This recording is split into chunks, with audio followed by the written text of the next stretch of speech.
Southside Northwest. For the good old days. Back when we was going to the Memorial Coliseum, and then they went to the Rose Garden, and then they brought something new in town. Hello, and welcome back. I know it has once again been another long while, but technical difficulties and the literal end of the world on the West Coast with all these fires has put a little bit of a hiatus, along with some technical difficulties. I'm sure you guys can tell from, or at least for those of you who are watching instead of listening, can tell my background has changed slightly. I did get some new equipment, therefore I'm in a little bit new area of the house. And also I want you to pay attention to Plant Skitball. You guys can find them on Etsy. Again, if you're watching, you can see everything that I'm talking about. If you're not watching, head over to the YouTube episode of this and you will see what I'm referring to. But we do have a lot to talk about because it has been a while. Obviously, there's lots of sports going on. I think it's the first time ever in history that we've had NCAA football, NFL, WNBA, NBA, MLB, and golf, and tennis all going on at the same time ever in life. So if you are a legitimate sports fan, this is quite the time for you. And there's lots to watch and see and talk about. So that's exactly what we're going to do. I guess without further ado, we'll get right into it, and then I'll talk about all my other things throughout the episode and at the end. WNBA playoffs have started. I think we're starting semifinals on Sunday, which I think is when this airs, if all my editing goes smoothly. We have Sun versus Aces and Lynx versus Storm. The WNBA did just release some parts of their seasonal awards. We have Asia Wilson of the Las Vegas Aces was the WNBA MVP, which is much deserved. I don't think there was any argument on that throughout the league or the fan base or any of that. The Rookie of the Year was Crystal Dangerfield. And again, another well-deserved award. Her main competition was Sabrina Ionescu. Obviously, Sabrina got hurt like 2 or 3 games into the WNBA season and has since exited the bubble. As many of us know, she's been hanging out with the Bryant girls and enjoying her recovery time with them. And moving on to Coach of the Year in the WNBA, we had Cheryl Reeve from the Minnesota Lynx. So her and Crystal Dangerfield were the Lynx duo of Rookie of the Year and Coach of the Year. And like I said, playoffs are underway. We've got semifinals starting Sunday, the 20th. And I will do some WNBA predictions at the end of the episode. So if you're here for that, you can skip to the end and go hear them. And if you're not here for that, then we will move on to the NBA. As we all know, the Blazers, the Bucks, the Raptors, and the Clippers were all sent home. I think that Miami has quickly been edging out as the favorite over Boston. I think by the time that I record this, Miami and Boston will have played, I think, Game 3, if I'm keeping up correctly. And the NBA did also release its seasonal awards for the regular season. Obviously, the Rookie of the Year, Ja Morant. I am on record, I believe, saying that Zion was going to end up getting Rookie of the Year over Ja, but obviously that just did not pan out. That was a very cold take on my part. And Ja deserves it. I think that the main argument here for a lot of us was that Zion just did not play enough games to be considered. And the games that Ja did play, he was one of the exponential favorites on the court, no matter who his team was facing. So definitely, like I said, well-deserved. Defensive Player of the Year was Giannis. I will get back to that in just a second. Most improved was Brandon Ingram from the New Orleans Pelicans. I wholeheartedly agree with this. Since his transition from the Lakers, he improved by something like 12 points per game or something like that, and 3 rebounds. I mean, his stats for the Pelicans are absolutely insane. So I have no argument with the most improved award either. Sixth Man of the Year, Montrezl Harrell from the Clippers. Again, no argument with that, although I do think he got showed out by his own teammate in playoffs before they got eliminated. That's a different conversation, though. And Coach of the Year was Nick Nurse of the Toronto Raptors, who have since also been booted from the bubble. But again, I think well-deserved. I think Nick Nurse is a phenomenal coach. He's hilarious to watch if you pay attention to his facial expressions.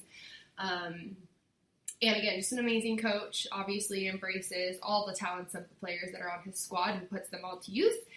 And I think that was deserved. And as we all know, the MVP, Giannis, like I said, I'll get back to that. I think his awards should have stopped at Defensive Player of the Year.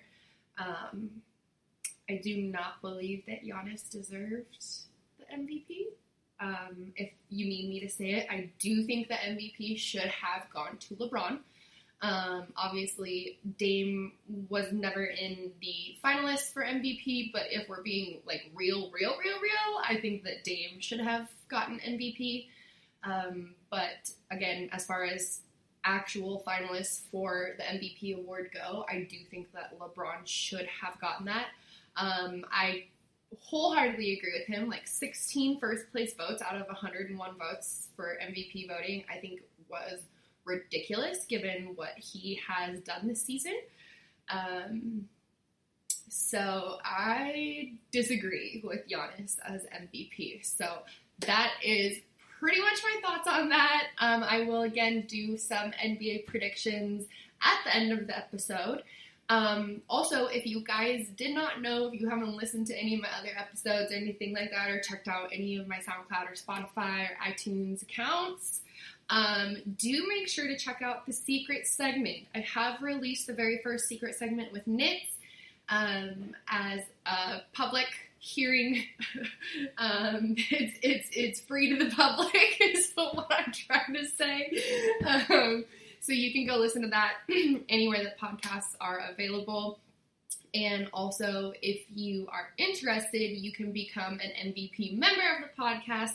And for $10 a month, get all of the secret segments as well as early access to every episode. So if you haven't already yet, go check that out. Those secret segments are super entertaining. Sometimes I can stump the guests and get them to kind of stumble over their words and think twice before they give an answer and stuff like that. So this episode's guest is a really short secret segment, but definitely worth it.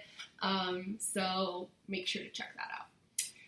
Moving on to MLB, as I discussed in the previous episode, I just disagree with this intercontinental traveling. There have been additional postponements in the MLB due to COVID positive tests within the league and players.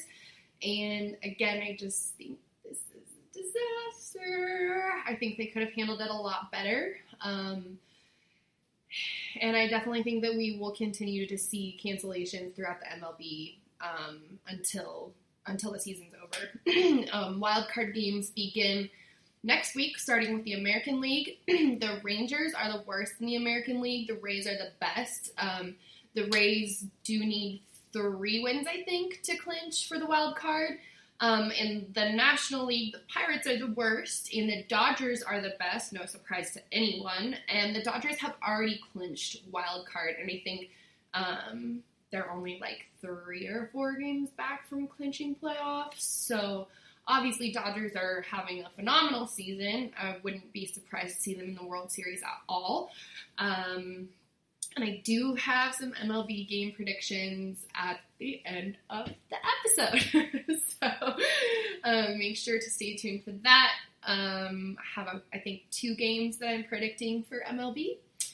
And last but not least, NFL. We are going into week two. Week two kicked off on Thursday with a Browns win over the Bengals.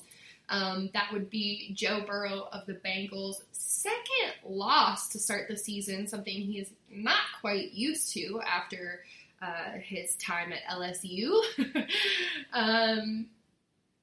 But Cam Newton, obviously, did pass for 155 yards in his first game as a Patriot and rushed for 75. So, yes, I am on record saying I am a Patriots hater, and that's still true, but I'm a Cam Newton lover, so I don't want to hear any hate if y'all see me pop up with a Cam Newton Pats jersey, just because Cam, now that he's been in the NFL, he's my boy.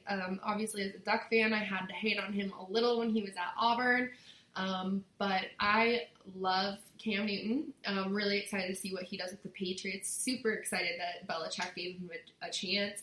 And his stats from week one compared to Brady's 239 passing yards. So Brady did out-edge him, so to speak, on the passing. But Brady did have 2 interceptions on those passing yards. So accuracy needs to happen there, Tommy boy.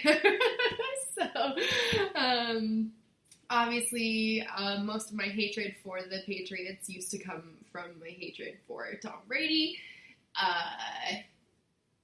That's just the way it is. I don't want to hear any hate on it. But like I said, I mentioned just a minute ago when I was talking about the secret segment, this episode's interview guest is the awesome Buster Scher from Hoops Nation, one of the largest hoops accounts on Instagram. He's super interactive with his fans and followers. He has his personal account. He does a texting line so that people can get in touch with him. And he is the interview guest. So don't be confused. The interview is from Mamba Week, which was August 24th. But I actually went to California for Mamba Week, which was really awesome. I got to see tons of Kobe murals and Nipsey murals while we're at it. But it was just an amazing time to be in the city and pay tribute to, one of LA's kings, Mr. Kobe Bryant, and obviously Gigi as well. And so that interview, like I said, it took place then, so don't be confused if I'm like, what? Mamba Week? Like, what are you talking about? Mamba Week was last month, you crazy lady. So that is the reason for that. Obviously, technical difficulties fell into that. And that's the reason, the separation of the interview guest and the portion that you're hearing right now. So, without further ado, here is the interview with Buster, and I hope you guys enjoy. All right, episode 14 guest. I'm so excited for this one. It's a big week in sports, as everybody knows. It's Kobe Bryant week, the legend. So I have a legend in his own right, Buster Scher, the founder of Hoops Nation. Don't be bashful. Go ahead and say hello to everybody and let us know a little bit about yourself and what you're doing currently. I would not call myself a legend, but I appreciate that. Yeah, my name is Buster, and I do some stuff in sports and, dabble outside, but really just love basketball and that whole world. Definitely. Me too. So like I did say, you are the founder of Hoops Nation. Talk a little bit about how that page began in your mind. We talked a little bit in the secret segment about your start and things like that. So how did that page begin in your mind? And is the account different now than when you first started it? And in what ways? Yeah, so I started on Facebook, so just inherently in that way, it was super different. Right. And I started 2015-16 era, Yeah. so it was much more like viral video focused rather than like information and analytics and stuff like that. And then eventually jumped over to Snapchat, then Twitter, then Instagram, and now TikTok and whatnot. And it's morphed in the sense of I have a team now, so a lot of the work, fortunately, is split amongst us, Right. and it makes us a lot more efficient and able to move a lot quicker because we each, have our skill set and Yeah. focus and hone in on that. But it's been really fun, and the thing I always say to everybody is just to, like, whatever you love the most, try to make a brand or a career or a business out of it. And Right. I'm super thankful that I've been able to do a little bit of that. Yeah, I'm a little bit. That's definitely being generous. You've definitely done a lot of it. You mentioned your team and the different brands and channels that you guys navigate, but one avenue that I feel is lesser known among the older crowd is the Twitch platform. You also have a Twitch channel, so talk a little bit about what takes place on the Twitch channel and who are some of your most memorable guests that you've had on there so far. Yeah, so Twitch, I started streaming on Twitch a couple months ago. The unfortunate thing is that I probably won't be able to stream. I'm going to LA for a little while, and then I'm going to Texas for a bit. So unfortunately, I don't think I'm going to be able to stream while I'm there. But when I'm back here on the East Coast, I mean, I don't normally play video games, but I thought, if I was going to, there was no way that I would allow that not to be productive. Yeah. So I decided to start streaming and have that be kind of a stream of consciousness live where I could take and pull clips from and upload stuff and build an audience there as well. So I just started doing it, and it's fun. I was doing every night for 3 weeks just about, and now I do it pretty sporadically. But yeah, it's a really cool, underrated platform, and it's owned by Amazon. That's their kind of play in the social game. So I think it's super interesting. I think it'll get bigger.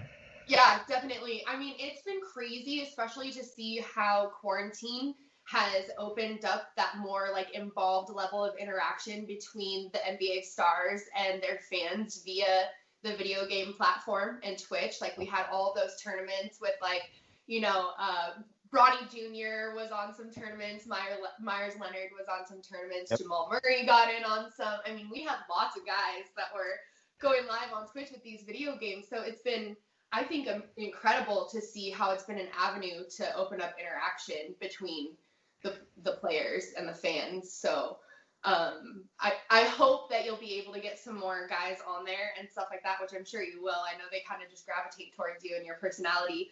And you mentioned that you have been a part of some big moments in sports media. And this week, as we know, we're honoring, as I said at the beginning of the episode, a legend and his untimely death. What are some of your personal favorite Kobe Bryant moments and memories? Whew. I wish I was a basketball fan in, the early 2000s. Unfortunately, I was born in 2000, so Right. I I didn't have much of a say there. But from watching everything back and, getting him to see in his number 24 days, Yes. but it's not that. Like, that is one thing. I'm a Knicks fan, so I couldn't enjoy any of it. Yes, I relate to that as a Blazers fan fully. Right. But what I could enjoy every single second of was everything that he spoke about off the court when it came to, how you should approach business, how you should approach excelling in anything that you want to do. And Yes. I try to take a lot of that and apply it to my life every single day. And that's where I think he and Jordan are a lot alike in the sense of being able to put things very clearly. And just honestly, in the sense of, if you want to get something, you gotta put in those years of work. And Right. it's not like a sexy answer or anything, but it's the truth. And I always loved Kobe for that. And, still to this day, watch videos of him talking about all those sorts of things. That's what I love most about Kobe, and that has nothing to do with, any 81-point game, but I mean, yeah, he's the top 3 player of all time in my opinion. Well, and I understand what you mean is it's not necessarily tied to a specific moment, but several moments tied together of him consistently and repeatedly being A, inspirational, and B, leaving a legacy behind that can be inspirational to generations and generations. You know what I mean? I mean, like you said, there's people out there who didn't even really get to watch him as a player, but because he is who he is and he has, left us so many moments that get to be played back in sports media that, we get to take all of those things he said with us. So I like what you said in the way that you said that, and that it's more encompassing of all of the different things that he said. I really like that. So, as we all know, the NBA bubble has presented us some very irregular circumstances. In your opinion, what do you think could have been improved about the bubble, and what do you think that the league should adopt as far as, further rules or feels into traditional playing? I think they got everything right. Just the fact that we have basketball right now means that they did the most important correct. Like, you look at baseball right now, like, they're getting series canceled right and left. Like, they're traveling around the country. What the hell are they thinking? Yeah. Basketball has it right. So I literally have no critiques except for, I hope that they continue being as cautious as they are, because the worst thing that could happen is we get to the finals and somebody comes in, and like ruins it. So I just pray that they maintain this level of intense safety, and I appreciate it. Yeah, definitely. There's been a lot of talk about Adam Silver adding an in-season tournament, and we kind of saw a little bit about how that might play out in the bubble. Do you think that's now more realistic, that we've seen that in live play, or what do you think about that? Yeah, I think that this gives them all the leeway in the world. Like, they're thinking about starting next season in March. They can do whatever the hell they want. Not that they couldn't before, but there would have been a lot more pushback, whereas things that they've been thinking about for years are a lot easier to convey and get across and actually get done now in terms of like feedback and pushback. So they can do whatever the hell they want. There's no better time to do it. Am I a fan of it? I don't know. I'd have to see it. I'd have to actually happen, and then I could give some feedback or an opinion on how it played. But it's possible. I'm not opposed to anything. Yeah, definitely. Well, and my thought, and you might have a tidbit to add to this, but my thought was, what if an in-season tournament overshadows like the All-Star game and other in-season events like that? But then, there's the argument that it's just so worth watching that one could never possibly overshadow the other. So what do you think about that? Do you think that something like that would take away from the All-Star game and playoffs and other events, or would they complement each other? I think the attention that you see on leagues during the summer, like let's say like the Drew League or other leagues, that the amount of people that pay attention to those and just want basketball, like we'll watch NBA players playing pickup games, people will watch anything. It's a more barrier situation when it comes to the best basketball players in the world and the NBA stage. Yeah. So I really don't see how it could be too much of a negative unless it increases any level of risk of injury. That is the only downside, in my opinion. That's the only thing I worry about with guys. Like, that was one of my biggest concerns heading into the bubble, is that guys weren't ready to go and guys were going to get hurt. But thankfully, that hasn't really happened. Yeah, we've been lucky to see minimal injuries, so that's been really nice. Kind of switching back to more the social media side of things, you were one of, I guess, in the influencer era, kind of one of the first that had a really big account. I mean, you have 1 million followers. So did you enjoy being accessible to fans? Obviously, you started the text line. That's how I was able to get in touch with you to secure this interview. So what made you decide to start the text line, and what was it that made you want to keep being so open with the fans of the page? I think, a lot of it is personal brand based. That's where a lot of my goals are. More so, like, Hoops Nation is my baby, my brand, and I love it. But, a lot of my goals are around just wanting to help people and motivate people. And the best way to help people, especially when it's doable is to be accessible. So that's Yeah. one of the reasons why I wanted to do that, both on the basketball front. I just think more communication between everybody, the better. And if I can help somebody, I'm gonna help them. I'm not like if I I'm not gonna help somebody if I can do it, and I don't need anything in return. That's just how I like to think, because again, my goals are to help people. So that's Totally. achieving my goal, you Yeah. know? That's why I wanted, these open lines of communication, and that's why I approach things the way I do. Yeah. How has the text line? I think you were like one of the first like sports influencers to do the text line. I've seen a couple other people in the sports media world do their own. So how has that been for you? Have you actually made some more connections with that, and have you had funny conversations? Like, tell us You a little know, bit about what goes it's on the hotline. it's barely manageable right now, because when I send a text, I get a few thousand responses. Right. So I can't really go through every single one, but sometimes I'll be able to respond to, one or two times to somebody, and usually I'll say, to contact me elsewhere. But text is, I love it. I Yeah. have a ton of fun doing it, and yeah, I mean, usually the more lengthy conversations that I'll put in like a special tab and save are when people, need help figuring something out, and then I try to be there.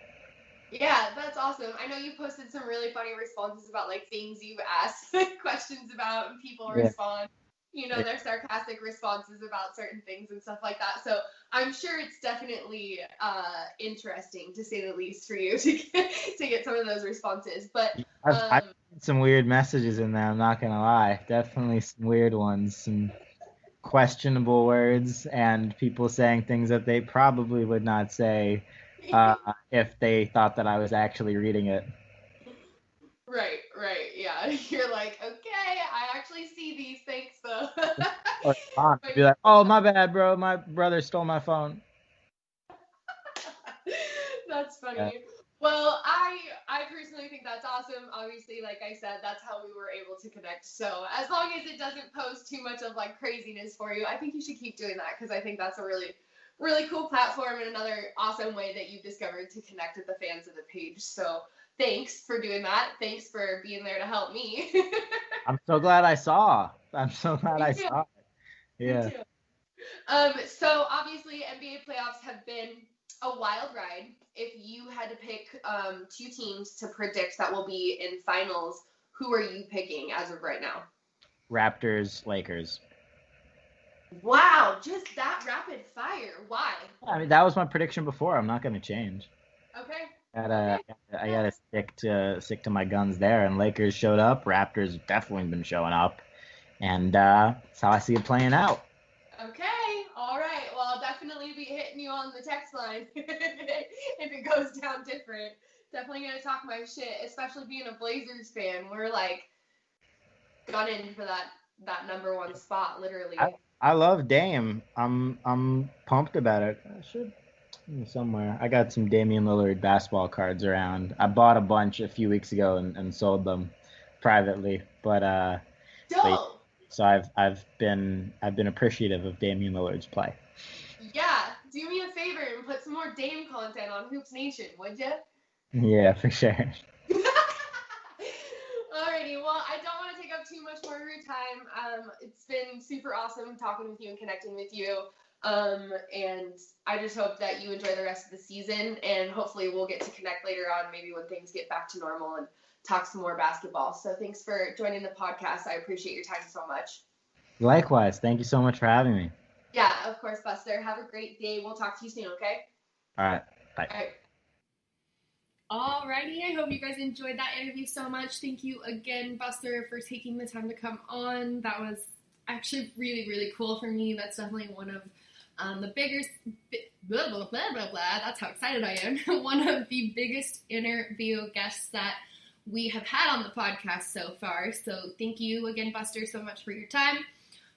Really appreciate your input on all of these things, and can't wait to get you back on the show again soon. Moving on to the culture segment, one big thing that did happen recently, Miss Maya Moore married Jonathan Irons. That is the man that she put her basketball career on hold to assist vacating his wrongful conviction. I believe that was for robbery, armed robbery. And as many know, she spent 2 seasons putting her career on hold so that she could get him released from jail for the wrongful conviction. And that did happen, and they ended up having a socially distanced ceremony with friends. And when they announced their marriage, they did actually reveal to the public that they had been romantically involved since Maya was about 17 or 18 years old, before she went to play at UConn. And he was actually very supportive of her going to find a real relationship and going to, make sure that this was something that she was comfortable with and not anything that she was pressured to feel a part of. And she stood by his side, and I just find that so inspiring. And obviously what she did for his conviction as far as putting her own career aside to right that for him, something that she had no benefit for whatsoever, no benefit from whatsoever, was, that's God's work right there. So I was pleasantly surprised to hear about their marriage, but I also think that it fits, and I think that it's right for them. And I'm really excited to see what they do together in ways to make change for people who have been through situations similar to Jonathan's. So congratulations to Maya Moore. I know I'm just like a little podcast over here that she probably won't listen to, but if she does, congratulations to her. And in another culture point, Children and Family finally arrived to the NBA bubble. A lot of the players actually opted out of this, as opposed to the difference that we saw with the WNBA. Obviously, we discussed in the last episode WNBA parents and having their kids in the bubble, but some of the NBA players have actually chosen the opposite, and LeBron did actually go on record saying that there's nothing for kids to do there, and that it's just not a kid-friendly campus. And as far as some of the older kids, the kids that are like, 9, 10, 12 teenagers that some of the players have, it's just not entertaining for them to be there. So I personally thought that was pretty interesting that a lot of the NBA guys were opting out, but obviously so here for the footage and the pictures and the photos of, like Deuce Tatum and all of these cute little kids seeing their parents for the first time since their dads have all been in the bubble, and just very heartwarming content. And I definitely understand both sides of it. So that was one culture topic that I wanted to talk about, just because we did touch on kids in the bubble in a previous episode. So moving on, the last culture topic that we have is kind of a controversial one here, but I did want to include it for the sake of conversation and thought. But NCAA football. Big Ten announced its return on October 24th is when they will resume play. And then following that, about 2 days following that, the Pac-12 decided on a season, they will decide on a season start this week, but they will determine if that will happen before January 1st or not. The rumored target start date for the Pac-12 is November 7th. Now here's my take. I am all for these athletes getting a chance to play. I'm all for them getting to have their opportunity without having to consider eligibility in the future and all of these things that have had to happen since the start of COVID cancellations and shutdowns. What I don't want is negligence and at-risk players. I am still all for no fans. I'm all for limited, very, very limited amounts of distance fans if they insist on doing it. and I'm all for player testing every single day before these guys go to practice, when they're in contact with each other and literally breathing in each other's faces. They need to be tested. So I just hope this is done the right way. I'm all for the comeback of football, but I just don't think that it's worth putting players at risk for the opportunity. So to close out the episode, I've got some predictions for you guys. Again, when this airs, a couple of these games will already be played, so be forgiving with me. To start it off, we've got WNBA predictions. We have Sun versus Aces and Lynx versus Storm as the 2 semifinal games.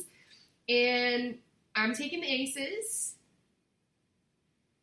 and the Storm. And yes, that is who I want to see in the WNBA finals, if anybody needs clarification on that. For NBA, we've got Celtics versus Heat, Lakers versus Nuggets. If I recall correctly, the Heat have won the first 2, but I think the Celtics are going to take the third. I think, the blow up there with Marcus Smart and everybody in the locker room, I think kind of put it into perspective for everybody. I think the Celtics will come out shooting, and I think the Celtics will take it. However, I think the Lakers are going to win again. I know that Nikola Jokic and Jamal Murray are powerhouse together, but I just don't think they have what it takes to beat the Lakers. So we'll see what happens, but I'm going to take Lakers on this game and for the series. Let me back up, though, to Celtics and Heat. I do want to say that originally I had LA and Boston in the finals after Portland got eliminated, but I think the Heat are going to win this series. My mind has been changed by the young stars in Bam Adebayo and Tyler Hero. I just think they're amazing. They're playing amazing, and I think they're going to take the series. So my mind has been changed. My answer has been changed. And that is to no one's pushing but my own, just for the record. And then for MLB predictions, we've got Yankees versus Red Sox and A's versus Giants. Obviously, I take the Yankees. And I gotta honor my Bay Area roots and my Bay Area family and pick the A's over the Giants. That is definitely a risky pick, but I think the A's are gonna actually win that series. So, real quick with some NFL predictions before I leave. We've got Broncos versus Steelers and Ravens versus Texans. I'm gonna take the Broncos. And I'm going to take the Ravens. But the only reason I'm taking the Broncos is because a close family friend of mine is a very big Broncos fan. And I don't really know anybody that roots for the Steelers. And I've never rooted for the Steelers. And Juju Smith-Schuster is like the only thing that I'm aware of that the Steelers even possess these days. So I've got the Broncos over the Steelers. And like I said, the Ravens over the Texans. I just love Lamar. That's the reason I'm taking the Ravens. So if I could have had 2 quarterbacks on my fantasy team, I would have picked Lamar and Pat, but I could only have one, so I chose Pat. But that is it for episode 14. Thank you guys so much for your patience and all your support all the time. And I hope that you enjoyed this episode with Buster. I was super excited to get to interview him. And keep your eye out for episode 15. Thanks so much for watching and listening. Got that West Coast wave, fuck around and catch a West Coast fade. We go up, post up. Both teams played hard.